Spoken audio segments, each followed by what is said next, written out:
नमस्कार। रिपब्लिक भारत के digital platform पर आप सभी का बहुत बहुत स्वागत है।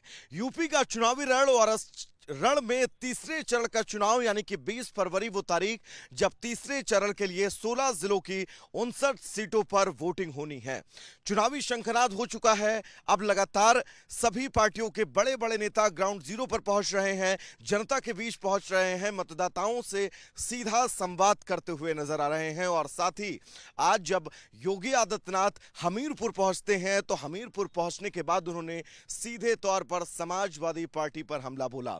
योगी आदित्यनाथ ने आज हमीरपुर की अपनी सभा में समाजवादी पार्टी पर इशारा करते हुए कहा कि इनकी सोच तमंचावादी है। साथ ही योगी आदित्यनाथ ने बुलडोजर का भी जिक्र किया। उन्होंने कहा कि जिस तरह से हमारी सरकार ने माफियाओं पर बुलडोजर चलाया है, उसी तरह से अगर सरकार एक बार फिर बनती है तो माफियाओं पर बुलडोजर का यह सिलसिला लगातार चलता रहेगा। आपको बता दें कि उत्तर प्रदेश का चुनावी रण पूर्वांचल के बाद ब्रज और अब बुंदेलखंड पहुंच चुका है। बुंदेलखंड की तमाम वो सीटें जिसको साधने की आज कवायद की शुरुआत की गई यहां पर हमीरपुर से। और हमीरपुर इसलिए भी अहम हो जाता है क्योंकि कहा यह जाता है 2017 में हमीरपुर की 2 विधानसभा सीटें दोनों पर बीजेपी की जीत होती है। बीजेपी की जीत के बाद हमीरपुर से बीजेपी इस पूरे बुंदेलखंड को साधने की कोशिश कर रही है और जिसके चलते आज योगी आदित्यनाथ बुंदेलखंड की राठ विधानसभा पहुंचे और यहां पर प्रचार प्रसार करते हुए विपक्षियों पर जमकर बरसे।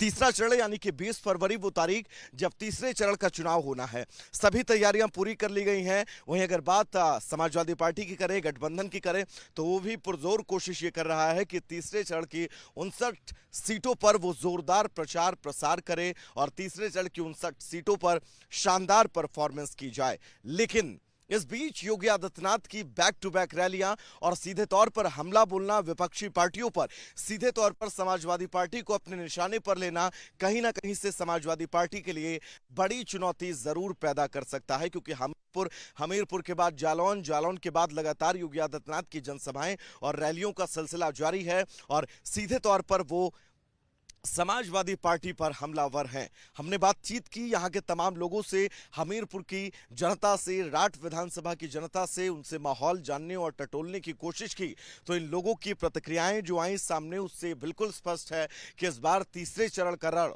और खासतौर पर हमीरपुर और राठ विधानसभा का रण शानदार होने वाला है। जीत किसकी होगी इसके लिए इंतजार करना होगा 10 मार्च का। 10 मार्च वो तारीख जब चुनावी नतीजे हम सबके सामने होंगे। विजय संदीप के साथ मैं वैभव मिश्रा, रिपब्लिक भारत।